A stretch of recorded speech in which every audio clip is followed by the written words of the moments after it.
Alright, we are dealing with a multi-way pot with a big pair and a 3-bet pre-flop. So you'll see that someone min raises to 60, we get a call for 60, and we get a 4x 3-bet, which I think is fine.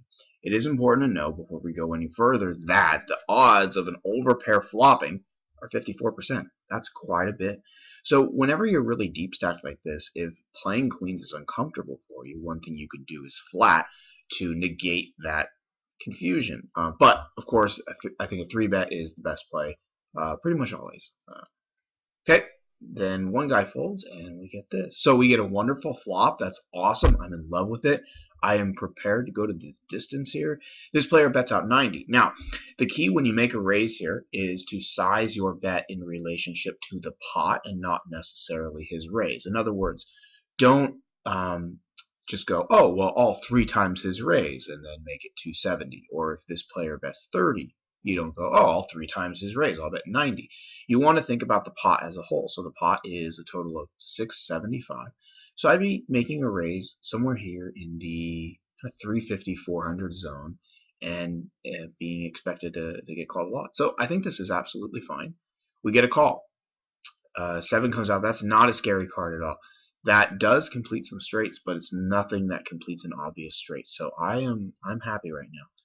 You will see this lead out right here. So when they lead out again, it can indicate a sign of strength, but you will notice that the bet size in relation to the pot is fairly small. So this is not something that is freaking me out. It would freak me out right here if he bet 900. That's a point where I would then consider bailing, although a lot of the time I just get it in anyway.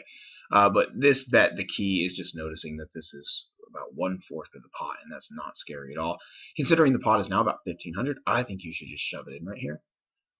That is, I would say that's a subtle mistake, because what that's going to do is it's going to bring out a lot of river cards that might scare you off. Now there's a club, anything that creates a 4-card straight, like a 6 or an 8.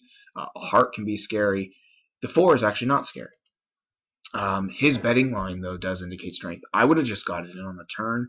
As played now, though, there are still actually hands you beat. You do beat a 9. That hasn't changed if someone did have, say, ace-9 here, which I think is very possible. Let's go back. How many times have you seen someone call it ace-9? How many times do they call that? Some people still do that. How many people lead out with a 9?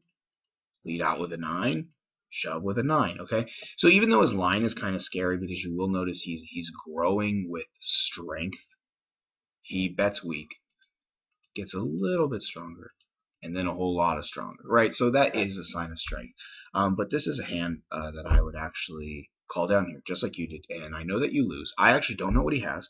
So for you at home, if you want to take a guess, what does this player have? We know it's going to be better than pocket queens, but I still call down just like you did. I think there are still some hands that you beat from players, because someone who has ace-9, I could see them having the kind of betting line that he did in this hand. So I call here, and what does he have? I actually don't know. I'm not too sure. I have no idea. Ace-4, I have no idea. Oh my god, ace-4, that was fun. But I think overall I would call down just like you did. So I actually don't think that this hand is a mistake. If there was anything to notice, it should just be how when you see someone's betting sizes get progressively larger in relation to the pot, it can usually indicate strength. But I think this hand is well played. I would have loved to see a shove on the turn instead, but overall, pretty well done.